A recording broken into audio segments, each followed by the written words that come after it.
Hello guys, welcome to Suprema Steno classes. Now I am going to give you a legal dictation, especially those who are preparing for MP High Court and upcoming Patna High Court vacancy.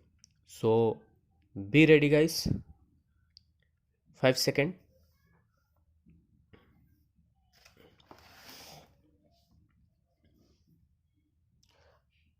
Law point: prison reforms and protection of life and personal liberty of inmates. Facts: a petition was filed before the Supreme Court to issue necessary directions relating to reform of prisons in the country and for protection of the right to life and personal liberty of the inmates guaranteed under Article 21 of the Constitution of India. Decision: prisons reforms have been the subject matter of discussion and decisions rendered by the Supreme Court from time to time over the last 35 years. Unfortunately, even though Article 21 of the Constitution requires a life of dignity for all persons, little appears to have changed on the ground as far as prisoners are concerned, and once again it is required to deal with issues relating to prisons in the country and their reform. It is clear that in spite of several orders passed by the Supreme Court from time to time in various petitions for one reason or another, the issue of overcrowding in jails continues to persist, and apart from anything else, appears to have persuaded Justice R.C. Lahoti to address a letter of the Chief Justice of India on this specific issue of overcrowding in prisons. The prisoners, like all human beings, deserve to be treated with dignity. To give effect to this, some positive directions need to be issued by the Supreme Court.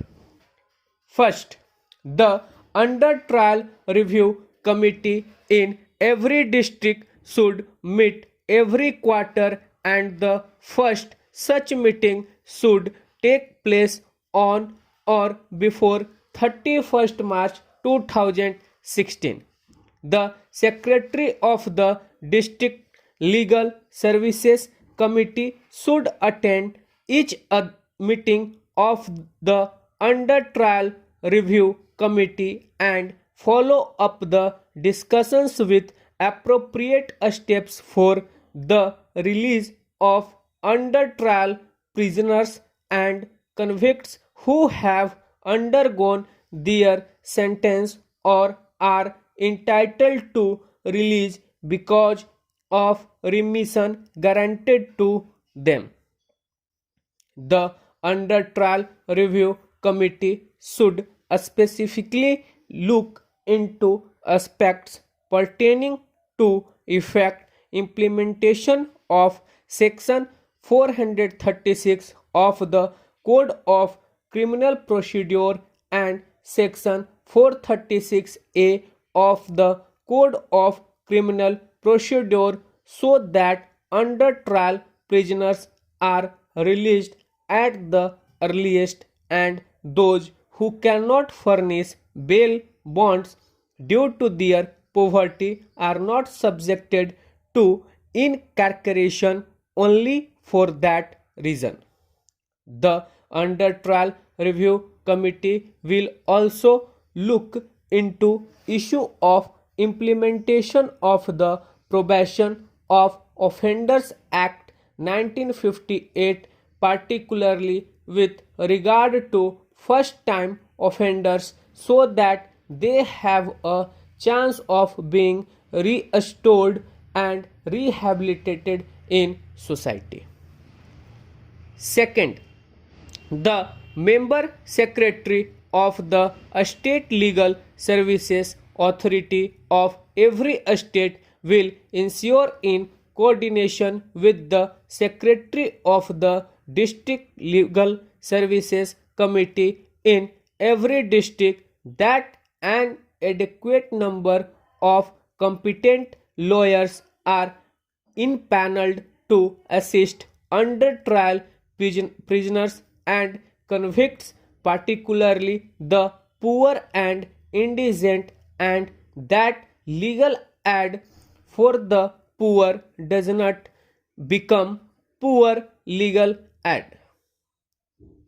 The Secretary of the District Legal Services Committee will also look into the issue of the release of under trial prisoners in compoundable offences, the effort being to effectively explore the possibility of compounding offences rather than requiring a trial to take place.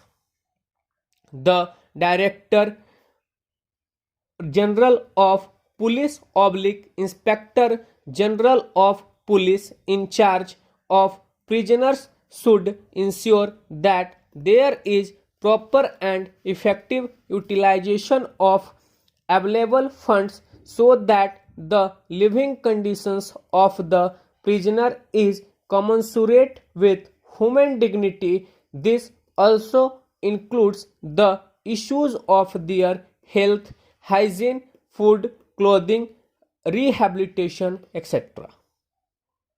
Third, the Ministry of Human Affairs will ensure that the management information system is in place at the earliest in all the central and district jails as well as jails for women, so that there is better and effective management of the prisons and prisoners.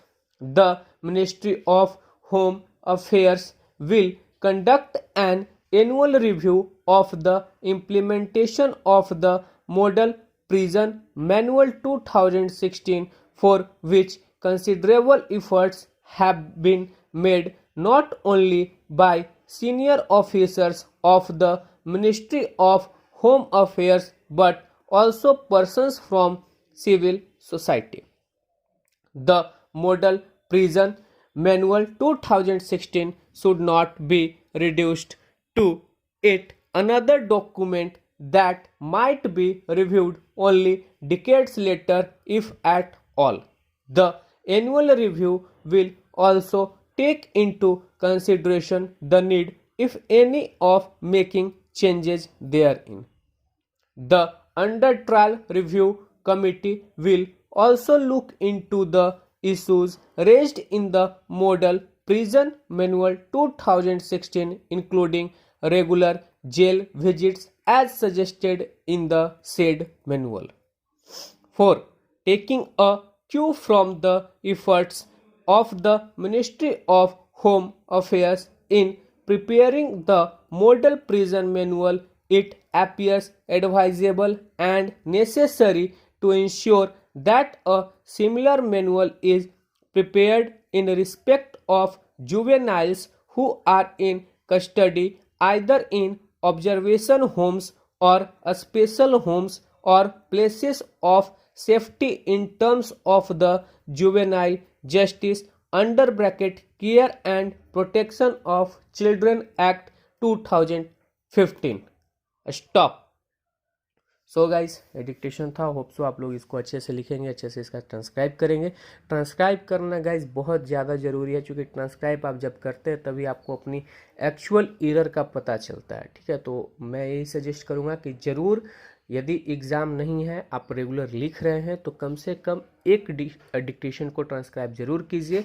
Otherwise यदि exam आ गया तो आप 2 या उससे ज़्यादा, जितनी आपकी capability है, आप कर सकते हैं।